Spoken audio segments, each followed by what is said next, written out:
말씀을 함께 같이 읽겠습니다. 요한계시록 13장 1절부터 마지막 절까지의 말씀. 어떻게 보면 요한계시록에서 가장 이렇게 많이 해석이 많이 되고 또 제일 해석이 어렵다 싶은 이제 그런 구절이기도 한 장이기도 한 13장 말씀입니다. 저희 같이 한번 오늘 말씀을 통해서 요한계시록 13장 제가 위에 잘못 썼네요. 12장으로 썼는데 13장 1절부터 18절 마지막 절까지의 말씀을 함께 같이 교독하도록 하겠습니다. 제가 먼저 읽습니다. 내가 보니 바다에서 한 짐승이 나오는데 뿔이 10이요 머리가 7이라. 그 뿔에는 10 왕관이 있고 그 머리들에는 신성모독하는 이름들이 있더라.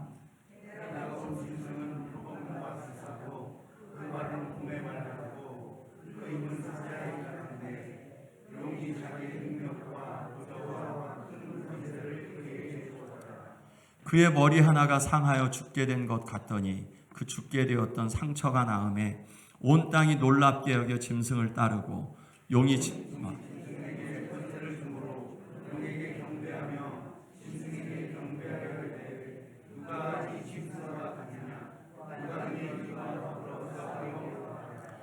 또 짐승이 과장되고 신성 모독을 말하는 입을 받고 또 42달 동안 일할 권세를 받으니라.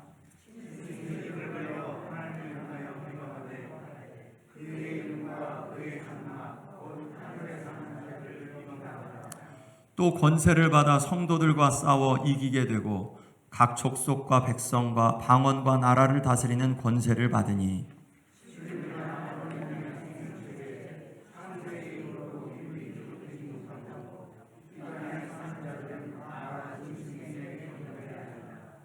누구든지 귀가 있거든 들을지어다.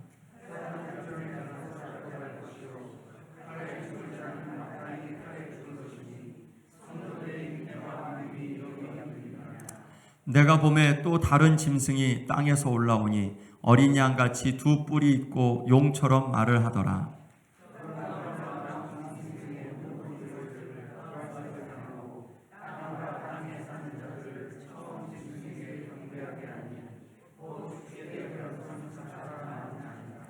큰 이적을 행하되 심지어 사람들 앞에서 불이 하늘로부터 땅에 내려오게 하고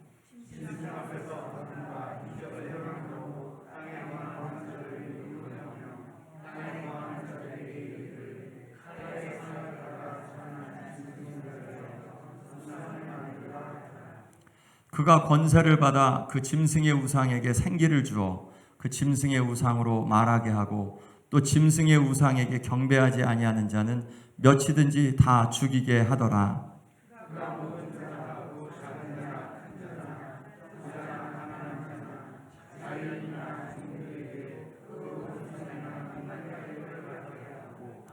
누구든지 이 표를 가진 자 외에는 매매를 못하게 하니 이 표는 곧 짐승의 이름이나 그 이름의 수라.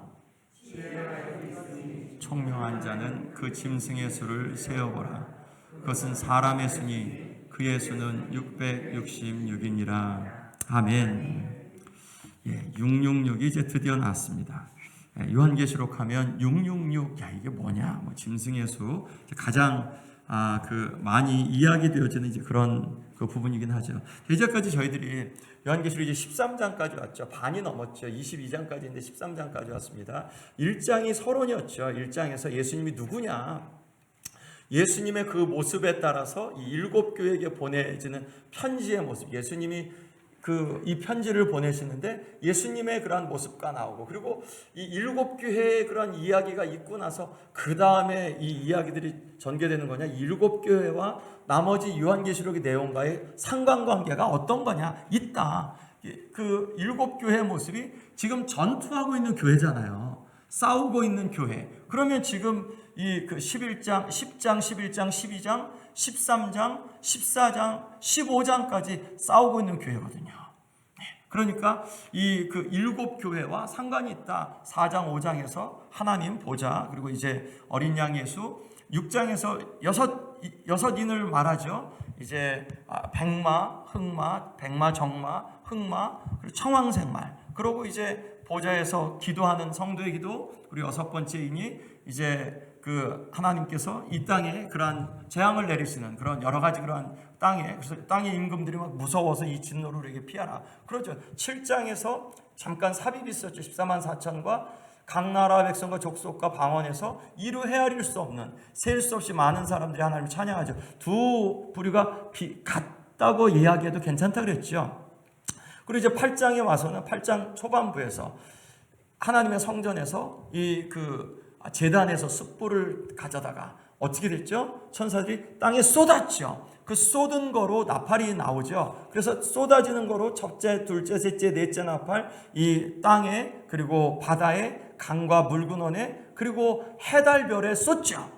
그런 숯 같은 게 쏟아지고, 이제 다섯 번째 나팔에서 황충이 올라오고, 여섯 번째 나팔에서 2만만의 그러한 저기가 마병대가 왔죠. 자, 그러면 이 여섯 인과 이 여섯 나팔 다 누구에 대한 거라 그랬죠?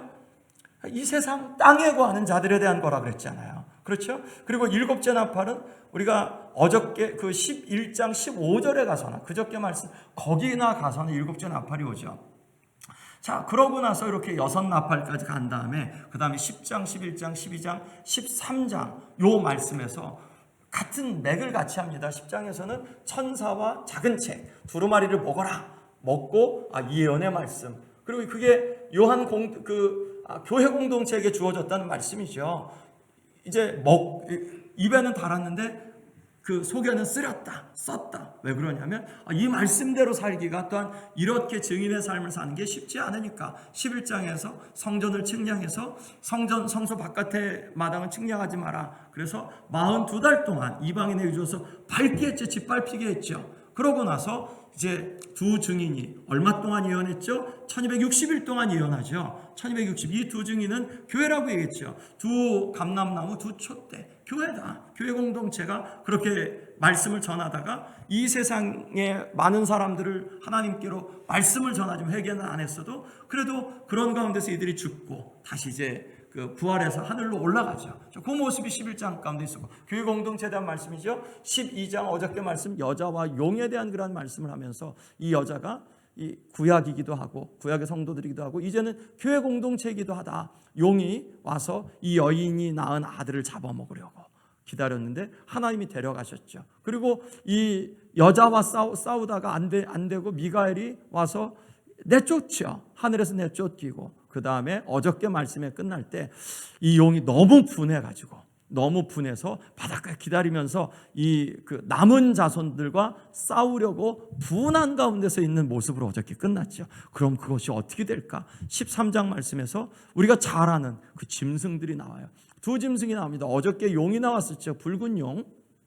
오늘 첫 번째 짐승, 두 번째 짐승이 나와요. 그래서 용과 첫 번째, 두 번째 짐승을 가리켜서 삼위일체 하나님을 모방한 거, 이미테이션이라고 보통 그렇게 해석을 합니다. 그리고 기능을 보면 비슷해요. 비슷하고 패러디한다라고 하면 이런 거죠.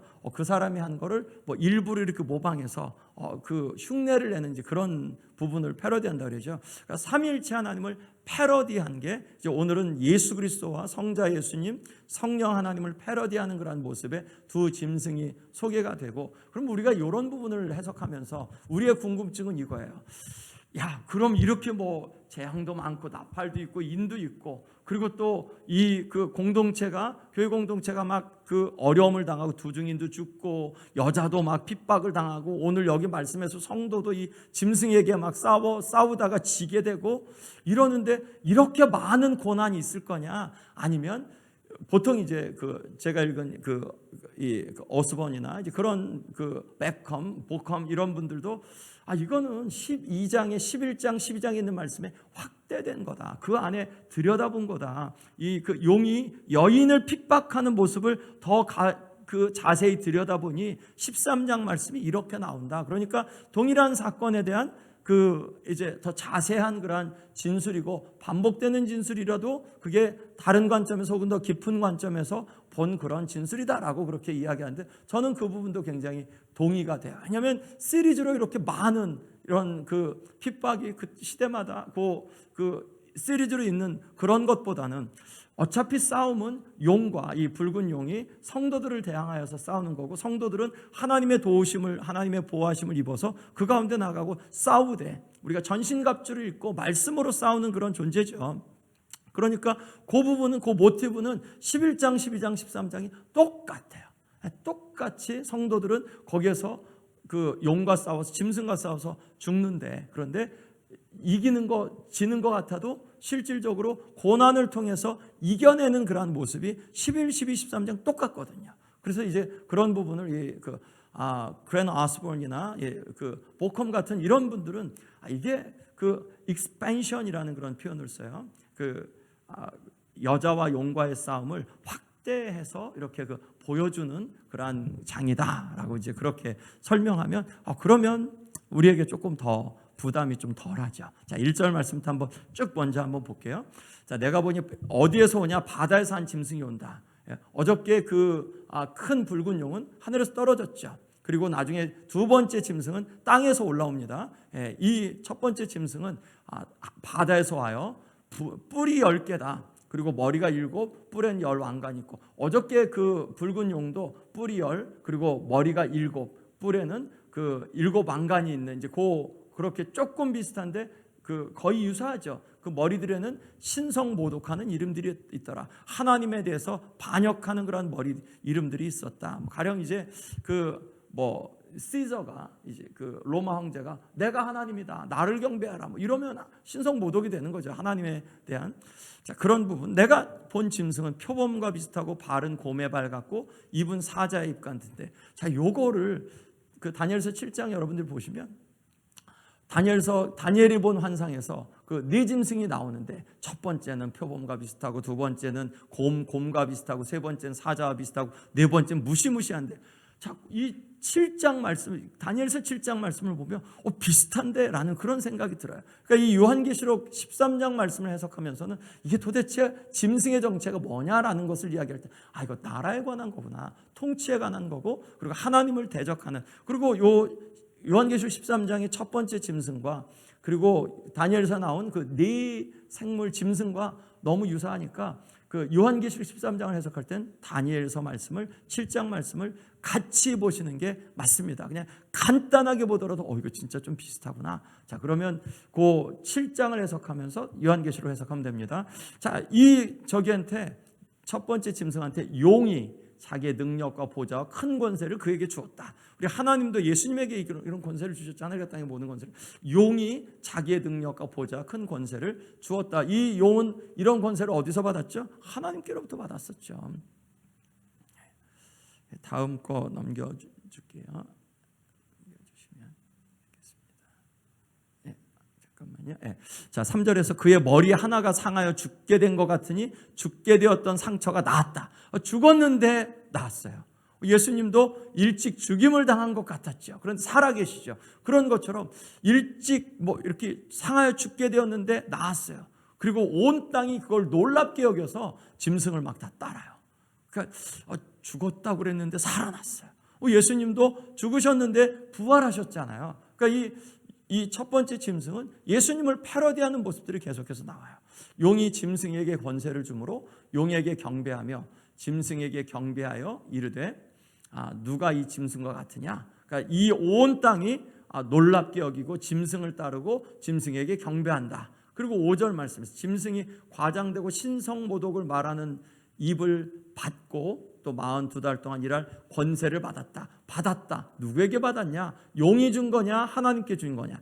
이 요한계시록에서 누가 주었다라는 그런 주어가 분명하지 않을 때는 하나님으로부터 받은 것으로 해석하는 게 맞아요. 그게 이제 divine passive, 그 신적인 수동태라는 그런 그 문법을 이 요한계시록 안에서 여러 번 사용하는데, 이거 누가 준 거냐? 일할 권세를 용이 준 거냐? 아니면 하나님이 주신 거냐? 하나님이 주셨다라고 그렇게 해석을 합니다. 그리고 요거는 그 모든 신학자들이 다 그렇게 생각을 해요. 자, 그러면 왜 하나님이 주셨냐? 그런 생각을 할 수 있겠지만, 아무튼 42달 동안 일할 권세를 받았다. 이 42달은 똑같죠.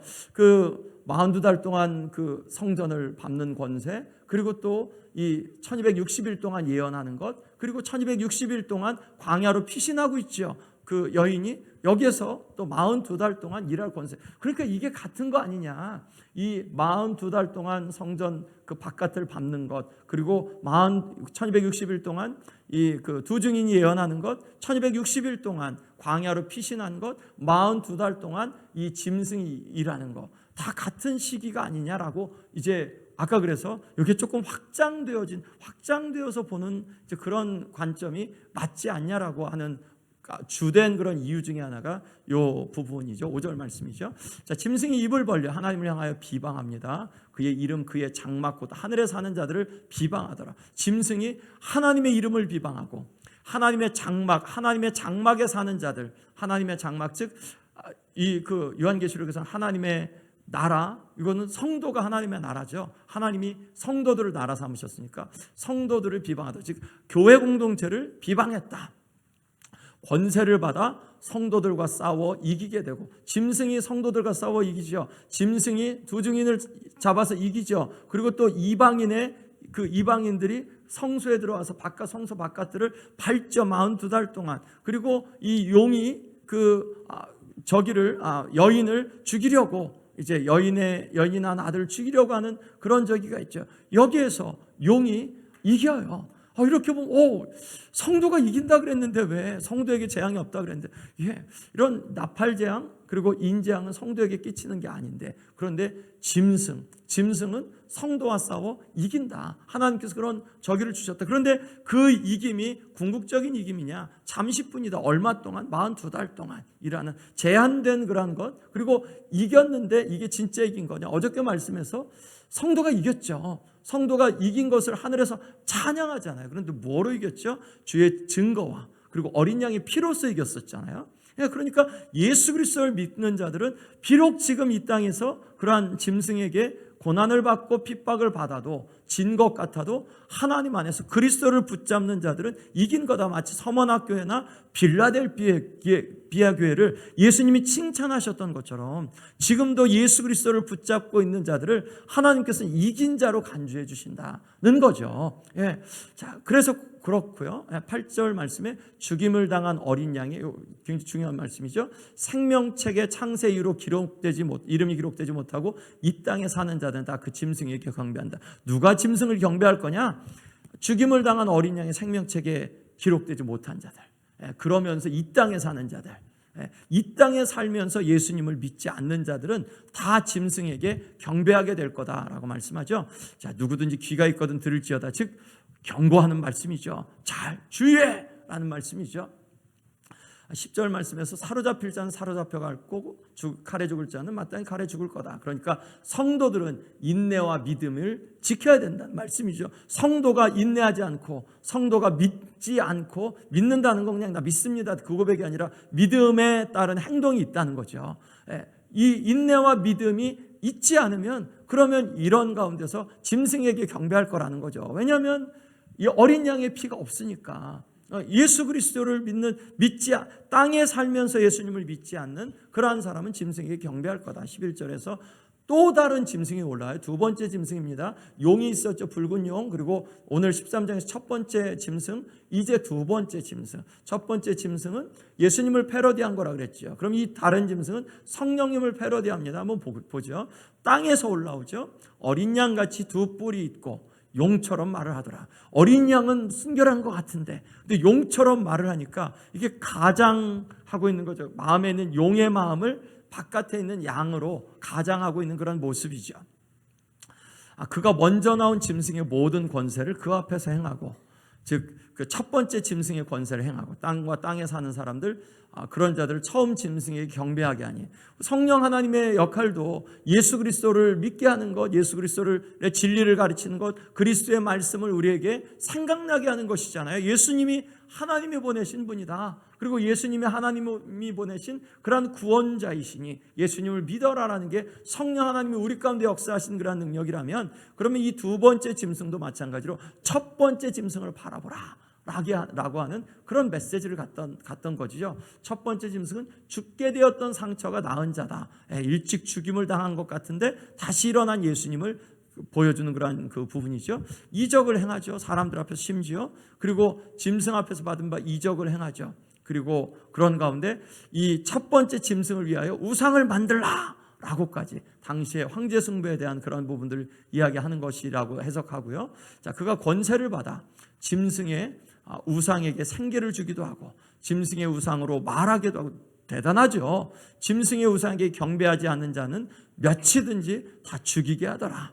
예, 그러니까 심판을 하는 거죠. 이 그 둘째 짐승이 그러니까 모든 자고 작은 자, 큰 자, 부자, 가난한 자, 자유인 종들에게 머리에 종들에게 그 오른손에나 이마에 표를 받게 하고 14만 4천인들은 어디에 표를 받았죠? 이마에 표를 받았죠. 이마에 표를 받고 이마에 나중에 이제 14장 내일 말씀에 보면 이마에 어린 양의 이름이 이렇게 새겨진다 그랬죠. 자, 이마에 표를 받았는데 이 짐승의 표를 받는 자들은 오른손에나 이마에 표를 받는다. 예. 누구든지 표를 가진 자 외에는 못 하는데 짐승이 누구냐? 이 짐승의 수는 짐승의 수를 통해 알 수 있는데 그것은 사람의 수니 그의 수는 666이다. 그 당대에 이런 저기가 있었대요. 그러니까 문헌에 나오면 나는 545번을 사랑하는데 라고 이제 그럼 545번이 뭐냐? 5545가 뭐냐? 이렇게 잘 이렇게 봐서 거기에서 그 헬라어나 히브리어 같은 경우는 가령 이제 우리 뭐 알파벳에서 A는 뭐 가령 10이다. 뭐 C 뭐 이거 55다. 뭐 이런 숫자가 이렇게 있어요. 이거 7이다. 뭐 그런 숫자가 있는데 헬라어도 마찬가지고 히브리어도 마찬가지입니다. 그러니까 그걸 갖고 이렇게 그 숫자가 545다. 그럼 이게 이런 조합이 나오는데 이건 것 같아. 이제 뭐 그렇게 할 수 있었다고 해요. 이제 그리고 실질적으로 그런 문헌도 지금 존재하고 있고 그러니까 666이다라고 하는 건 풀어낼 수 있는 그런 숫자다. 사람의 숫자다. 짐승의 숫자다. 세어봐라. 라는 이제 그런 부분으로 갑니다. 자, 어저께 용이 정말 분노했죠. 왜냐하면 그의 공격이 무위로 끝났죠. 그가 물을 확 쏟았는데 그런데 땅이 갈라져서 그 물을 다 먹어버렸죠. 하나님의 백성들을 하나님께서 지켜주셨죠. 하나님의 공동체에 대해서 하나님이 지켜주셨습니다. 그런데 이제 용이 성도와 싸우려고 나가죠. 그 성도와 싸우려고 용이 나가는데 자기의 대리자 둘을 시키죠. 먼저 첫 번째 짐승을 시키죠. 바다 위에서 올라온 이 첫 번째 짐승에게 권세를 주죠. 뿔이 10, 머리가 7, 뿔에는 10면류관, 머리들에는 참남한 이름들. 어저께 12장 말씀에서 첫 번째 용과 붉은 용과 조금 비슷해. 조금 진술이 다르고 10면류관이 아니라 거기선 7면류관이었고 나머지 다 똑같은 그런 진술입니다. 머리들에는 참남된 이름들이 있다. 모양은 표범, 발은 곰, 입은 사자의 입을 가졌다. 이게 이제 다니엘서 7장에 나오는 그 짐승에 대한 그런 표현과 같이 간다는 것을 유념하시면 되고요. 자, 용이 자기의 능력과 보좌와 큰 권세를 그에게 주었다. 그래서 용이 하나님의 백성들을 대하여서 싸우는데 용이 싸우지 않고 이제 첫 번째 짐승을 먼저 장수를 내보낸 것 같은 이제 그런 그 모습이다. 이게 옛날 그림이에요. 옛날 흑백으로 된 그림. 이제 그 표범과 같고 그리고 사자의 얼굴 있고 10개의 뿔에 이제 저기가 있고 면류관이 있고 그리고 7 얼굴이 있고 뭐 이제 그리고 곰발바닥이 여기서 나왔는지 모르겠어요.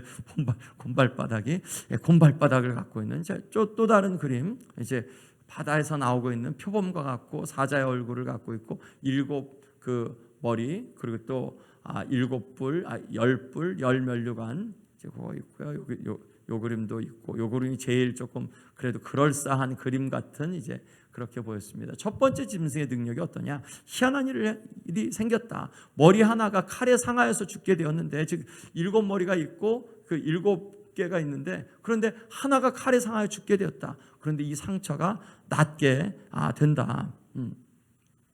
이게 도대체 무슨 일이냐? 그 당시에 이제 네로 황제에 대한 전설이 있다고 합니다. 네로가 이제 죽고 나서 파르티아로 거기 가서 이제 죽었는데 거기서 환생을 했다 그래요. 파르티아 이 유프라테스 강 동편에 가서 환생해서 이 파르티아 군대와 함께 로마를 언젠가 멸망시키러 올 거다라는 그런 그 당대의 사람들이 갖고 있었던 그런 그 이야기가 있었다 그래요. 그래서 그것과 좀 겹쳐서 이 이게 첫 번째 짐승이 네로가 아니냐. 어스번도 그렇고 버컴도 그렇고 이 필찬 교수도 그렇고 다 공히 이렇게 네로가 첫 번째 짐승 그 당대에 그려낸 그러한 왕일 거다라고 이렇게 해석을 합니다. 온 땅이 짐승을 따른다.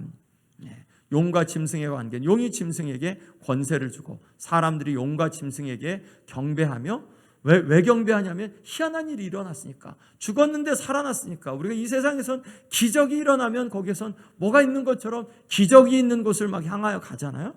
그러니까 용에게 그런 기적이 일어났으니까 사람들이 막 가서 경배하죠. 누가 이 짐승과 같은가? 누가 이 짐승과 싸우겠는가? 봐도 아무도 이기지 못할 것 같아요. 정말 강력한 그런 힘이 있는 것 같아요. 그 짐승은 큰 말을 한다. 즉 교만한 말을 한다. 커다랗게 하나님보다 더 큰 것처럼 말한다. 참남된, 즉 하나님을 모독하는 말하는 말을 입에 받고 42달 일할 권세를 받았다. 마치 이방인들이 그 하나님의 바깥 성전을 밟는 것처럼 42달 동안 일했던 그 증인 이제 그들에게 또한 그랬던 것처럼, 또 혹은 1260일 동안 그 여자를 쫓았던 그러한 저기처럼 용처럼 42달 동안 일할 권세를 받았다. 누구에게 받았는가? 용이냐 하나님이냐? 수동태를 사용하는데, 그리고 주어가 거기에서 누구에 의해서 받았다는 게 특정 지어지지 않았는데, 계시록에서는 이런 때는 다 하나님에게서 받은 거다라고 해석하는 게 맞다라는 게 이제 공통된 그런 주석가들의 이야기입니다. 하나님은 자신을 모독하는 짐승의 교만함을 허용하신다. 잠시 동안 42달 동안 하나님께서 그것을 허용하신다. 첫째 짐승이 회방한다. 하나님을 향해서 회방하고 그의 이름을 회방하고 그의 장막 곧 하늘에 거하는 자들, 즉 교회를 회방한다. 자, 하나님의 장막은 하늘에 거하는 자들로 그렇게 동격화시키죠. 첫째 짐승의 권세는 어떠냐? 성도들과 싸워 이길 수 있는 권세를 가졌다. 성도들과 싸워 이길 수 있는 권세를 가졌다. 우리가 싸워도 우리의 힘으로는 감당하지 못할 것이 있다. 그런데 그 가운데 성도들이 어떤 마음으로 가냐? 성도들은 죽도록 충성하는 거다. 하나님께, 예수 그리스도께 죽도록 충성하는 그러한 믿음, 그리고 또 인내를 갖고 나아가는 거고, 궁극적으로 그게 승리의 삶이다. 마치 두 증인이 죽었다가 사흘 반 만에 다시 살아난 것처럼. 그리고 또 하나님께서 남은 자들에게, 여자의 남은 자들을 공격하는 용에게서 구원해 주셨던 것처럼 하나님은 하나님의 사람들을 지켜주신다. 그렇지만 잠시 동안 그 제한된 시간 동안에 이 짐승이 그렇게 이길 수 있는, 짐승에게 권세를 주어서 그러한 가운데 이렇게 허용하신다. 마치 무저갱에서 올라온 짐승이 두 증인을 이겨 죽인 것처럼 그랬죠. 표면적인 승리였다. 두 증인은 부활했고, 그리고 또 성도는 어린 양의 피로 이겼다. 성도는 어린 양의 피로 이겼다. 교회가 어린 양의 피로 이겼다. 교회가 예수님 붙잡지 않으면 아무것도 아니죠. 교회는 예수님 붙잡지 않으면, 성도는 예수님 붙잡지 않으면, 주님 따라 주님 앞에 있지 않으면 우리는 힘이 하나도 없죠. 사탄도 안 건드려요. 왜냐하면 자기 수하에 있으니까. 예수님 앞에 있는 자들을 건드리죠. 참된 교회를 건드리죠. 성도들과 싸워 이길 수 있는 권세를 하나님께 주셨다. 각 족속, 백성, 방언, 나라를 다스리는 권세를 이 첫 번째 짐승이 가졌다. 그는 권세를 받았다. 하나님으로부터. 그렇지만 성도는 잠시 그러한 고난을 받고, 또한 그 짐승과 싸워서 그 싸움 가운데서의 그러한 지기도 하고 손해도 보고 상당한 피해도 입지만 궁극적으로 성도가 승리한다. 이럼에도 불구하고 주님을 따라올 거냐? 이거 이 세상에 말할 수 있냐? 성경이 그렇게 말하잖아요. 우리가 좋은 얘기만 못하잖아요. 성경은 앞으로 재앙이 있을 거다. 그런데 재앙 속에서 누구를 향한 재앙이냐? 이 땅을 향한 재앙이다. 그런데 그러면 하나님께 속한 자들은 재앙이 아무것도 안 받냐? 아니다. 하나님께 속한 자들도 재앙을 받는다. 우리가 이 세상에서 예수님을 따라가면서 손해보잖아요. 예수님을 따라가면서 우리가 어려움도 겪잖아요. 그리고 인내가 정말 많이 필요하고, 하고 싶은 말 다 하시나요? 못 하시잖아요. 왜냐면 예수님 때문에. 내가 이거 하고 나면 지금 당장은 시원해도 나중에 후회할 거, 하나님 앞에서 내가 괜히 말했다, 이런 후회할 게 있으니까 이런 마음 갖고 살잖아요. 그러면 그때 참으면 우리가 주님 앞에 영광 돌리죠. 궁극적인 승리를 가질 수 있죠. 자, 누가 짐승을 경배하냐? 우리가 여기서 두려워하지 말아야 될 게, 내가 그때 가서 만약 이렇게 하나님을 배도하면 어떻게 되나? 누가 짐승을 경배하냐? 죽임을 당한 어린 양의 생명책의 창세로부터 농명되지 못한 자들이다. 생명책의 이름이 기록되지 못한 자들이 짐승을 경배한다. 그러면서 이 땅에 사는 자들, 즉 땅에 살면서 예수 그리스도를 주님으로 섬기지 않는 자들이 짐승을 경배하게 된다. 이 땅에 살면서 예수님을 경배한 자들은 그러면 그 짐승에 경배하지 않죠. 또 성도는 하늘에 속했죠. 그러니까 하늘에 속하며 예수 그리스도를 경배하는 자들이 어떻게 짐승을 경배하겠느냐? 경배하지 않는다. 이들에게는 이 짐승에게 경배해서 받게 될 그러한 재앙을 두려워하지 않아도 된다. 그들 모두가 짐승을 경배할 것이다. 성도는 어떻게 되냐? 성령께서 하신 말씀을 들어야 되는데, 당시의 독자들이 적용해야 할 내용, 성도들의 고난은 사로잡힐 자도 있을 것이다. 칼로 죽는 자도 있을 것이다. 그거죠. 우리가 이 세상에서 성도가 고난을 하나도 안 받겠다고 성경이 말씀하나요? 그러면 예수님이 왜 고난을 받으셨냐?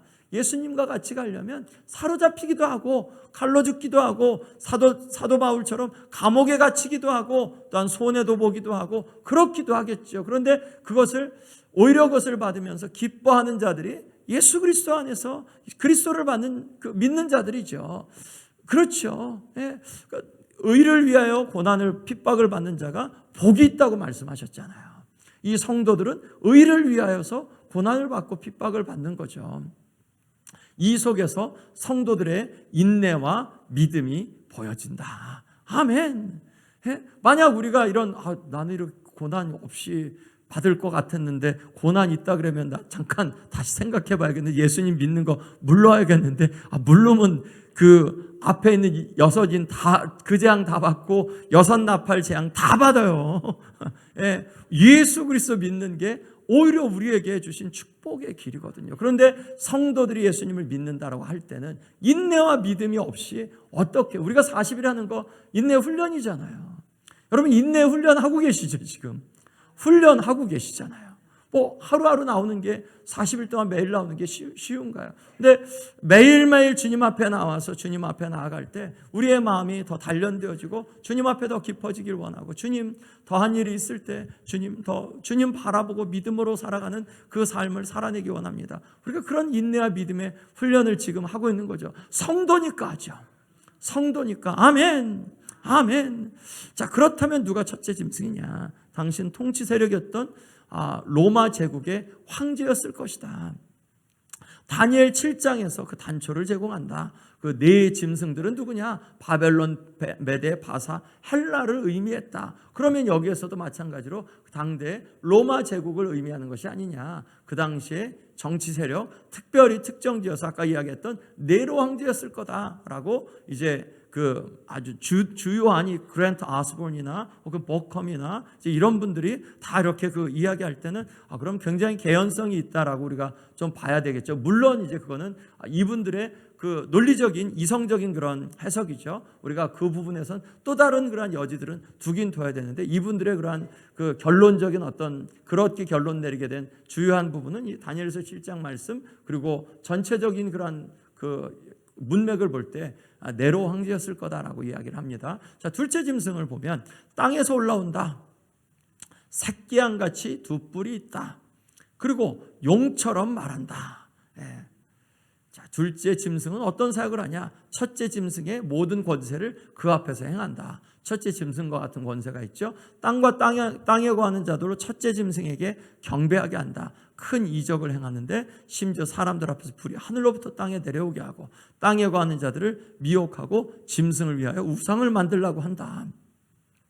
굉장히 이렇게 성령의 사역과 많이 좀 겹쳐지는 부분들이 좀 있죠. 둘째 짐승, 양의 그런 탈을 쓴 용.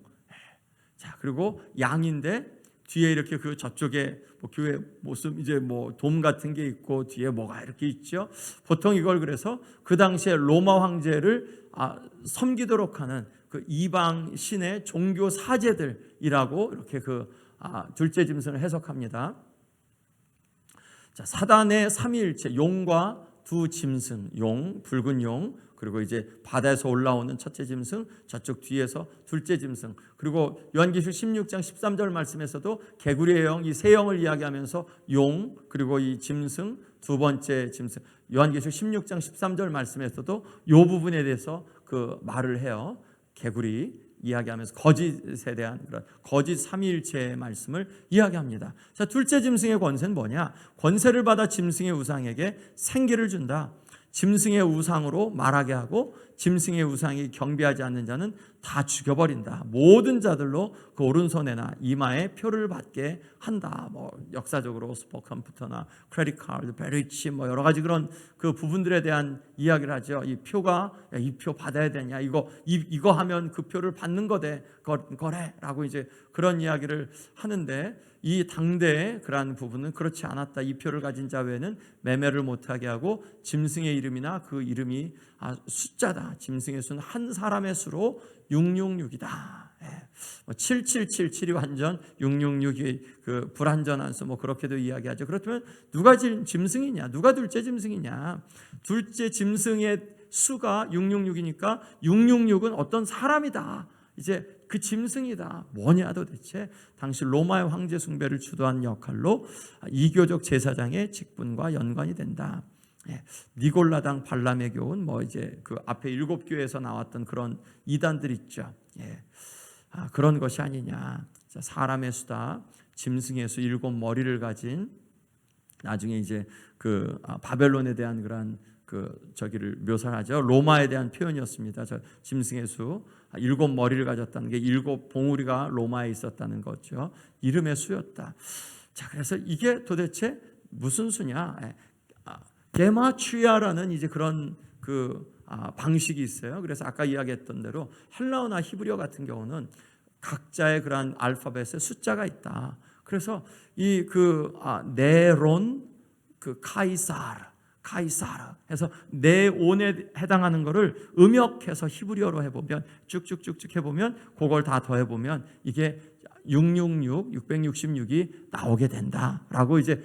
근데 이게 우리가 볼 때 이거 뭐 이렇게 무슨 숫자 노름하는 거 아니야라고 하는데, 실질적으로 이 그랜 아스본이나 혹은 버컴 같은 그런 유수의 신학자들이 공히 이 부분에 대해서 그거일 거다라고 이제 그렇게 이야기를 하는 거예요. 그래서 짐승을 네로라고 이야기하는 것, 그리고 그 관점에서 13장 말씀을 해석하는 게 지금 복음주의적인 그러한 신학자들의 주석에 나오는, 그러니까 우리가 보통 생각하는 위협을 받는 666하고는 굉장히 좀 다르잖아요. 그러니까 그런 부분. 그러면 우리에게 현대적인 적용은 뭐냐? 네로가 만약 그렇다. 그 당시에 네로가 우리에게 지금은 어떤 거냐? 에베소서 6장 전신갑주를 이야기하면서 우리의 싸움은 혈과 육의 싸움이 아니요 하늘에 있는 정사와 권세들에 대한 싸움이라고 말씀했죠. 자, 정사와 권세가 우리의 지금 현대 교회 속에서는 뭐가 정사와 권세냐? 가령 이제 우리가 교회가 크면 좋은 거래. 혹은 우리가 내가 뭐 은사가 많으면 내가 이렇게 더 되게 좋은 그리스도인이야. 내가 조금 더 많은 힘을 교회에서 혹은 이 세상에서 더 많은 부자가 되면, 이거 다 세상 논리잖아요. 세상의 권세, 세상의 통치 방식이잖아요. 기업 운영 방식. 그게 정사와 권세거든요. 그러면 교회 안에 어떤 원리가 있어야 되냐? 교회 안에는 예수 그리스도의 십자가 원리가 있어야 되는데, 정사와 권세의 원리가 교회를 차지하면 그러면 이건 세상 나라와 비슷한 교회 모습이 되는 거잖아요. 그러니까 정사와 권세가 교회 안에 있게 하지 않는 것. 666이 우리가 두려워하고 우리가 또한 거부해야 되는 것은, 짐승을 거부해야 되는 것은 세상의 통치 방식, 세상의 방식이 교회 안에서 있게 하는 것. 우리가 그냥 베리칩 안 받는 거 그것만 하고 나 이거 안 받아야 구원받아. 그거 아니라 성도의 인내와 믿음으로 우리가 구원을 받는 건데, 인내와 믿음을 우리가 분별해야 되는 거거든요. 근데 우리가 거의 대부분 내가 나의 잘못은 잘 모르거든. 나는 대부분 다 옳다고 생각하거든요. 거의 대부분 그렇거든요. 그렇기 때문에 그런 가운데 분별하면서 우리 안에 정사와 권세가 교회 안에서 또한 내가 신앙생활하는 방식 속에서 그것이 십자가의 방식보다 더 우위에 있지 않게 하는 것. 우리가 뭐 시기 질투 그리고 또 교회 안에서나 혹은 사회에서나 가정에서나 여러 가지 그런 생각은 우리 거의 대부분 이 세상의 정사와 권세에 의해서 우리의 마음이 되어지거든요.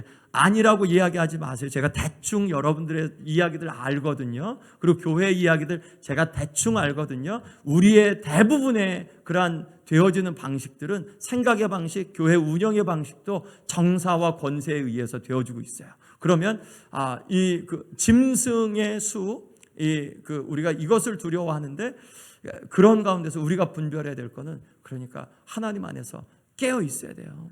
깨어 있지 않으면 우리 그냥 내가 옳은 대로 그렇게 가는데 주님 없는 곳엔 구원 없습니다. 구원은 주님께 있는 거죠. 내가 아무리 예수님을 많이 불러도 예수님께 등지고 나서 예수님 그러면 예수님 여기 계신데 내게로 와 그러는데 저기서 예수님 뭐 불러봤자 야 내게로 오라니까. 예수님은 예수님께로 와서 예수님과 같이 가기를 원하시는데 우리가 마음대로 그냥 예수님 그냥 거기에서 부른다고 해서 되는 게 아니고 주님 앞에 있어야죠. 주님 가시는 길을 우리가 같이 가는 게 성도의 그런 모습이니까 그러한 부분이 이렇게 맞습니다. 영존한 하나님의 나라, 보호받는 하나님의 백성. 다니엘서 7장에 있는 말씀처럼 인내와 믿음이 필요하다. 성도를 향한 용의 승리, 현실적으로 임시적이다, 피상적이다. 잠시 고난과 아픔을 당할 수 있다. 그리고 영적인 전쟁, 만만치 않은 권세죠. 우리가 이 시대 속에서 믿음 지키며 인내하며 살아가는 거 만만치 않죠. 그냥 나 다 할 수 있어 이런 분 별로 없잖아요. 우리가 정말 힘을 다해 싸워야 되거든요. 인내와 믿음으로 나가야 된다. 궁극적인 승리를 허락하신 줄로 믿습니다. 아멘. 기도하겠습니다. 하나님 고맙습니다.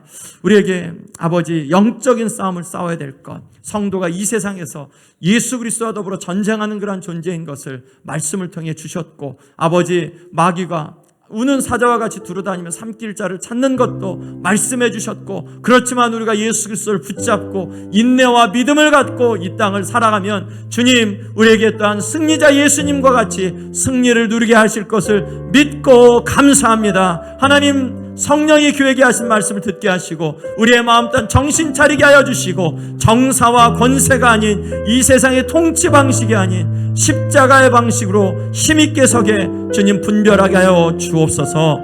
예수님의 이름으로 기도했습니다. 아멘.